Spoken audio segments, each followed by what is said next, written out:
ఎన్టీఆర్ మొదటి సినిమా మన దేశం. ఆ సినిమా దర్శకులు ఎల్వి ప్రసాద్ గారి ఇంటర్వ్యూలో కొంత భాగం ఈ వీడియోలో చూద్దాం. అవి 1946 నాటి రోజులు. కొత్త ఆర్టిస్టుల కోసం వెతుకుతున్నాం.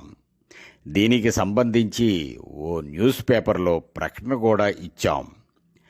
ఆ సమయంలో నేను విజయవాడ వెళ్ళాను. అక్కడ ఎన్టీ రామారావు నా దగ్గరకు వచ్చి తనను తాను పరిచయం చేసుకున్నారు.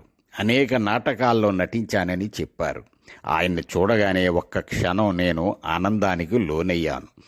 ఎందుకంటే సినిమా ఆర్టిస్టుకు కావలసిన అన్ని లక్షణాలు రామారావులో ఉన్నాయి. మంచి ఫోటోజెనిక్ ఫేసు, చక్కని వయసులో హ్యాండ్సమ్గా కనిపించారు. వీటన్నిటికీ మించి ఆయన ప్రవర్తన నన్ను ఆకర్షితుడిని చేసింది. ఇప్పుడు నేను రాజమండ్రి వెళ్తున్నాను. అక్కడి నుండి మద్రాసు వెళ్ళిన తర్వాత మీకు కబురు పంపుతాను అని రామారావు గారికి చెప్పాను. తిరిగి నేను మద్రాసు వచ్చాక రామారావుకి ఉత్తరం రాశాను. వెంటనే మద్రాసు రమ్మని. ఆ సమయంలో నటి కృష్ణవేణి మన దేశం చిత్రాన్ని నిర్మించే ప్రయత్నంలో ఉన్నారు. రామారావు నన్ను విజయవాడలో కలిసినప్పుడు తన ఫోటోలు 1-2 నాకు ఇచ్చారు. ఆయన మద్రాసు వచ్చాక మన దేశంలోని ఇన్స్పెక్టర్ పాత్రకి ఎంపిక చేశాం.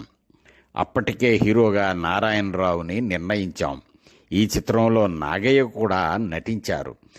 రామారావు మద్రాసులోకి అడుగుపెట్టాక 1947 మే 21న శోభనాచల స్టూడియోలో మేకప్ టెస్ట్ కూడా చేశాం. దగ్గరుండి ఫోటోలు కూడా తీయించాను. ఆయనది ఫోటోజెనిక్ ఫేస్. అంతకుముందే చెప్పాను. మేకప్ టెస్ట్ జరిగాక నా అభిప్రాయం బలపడింది.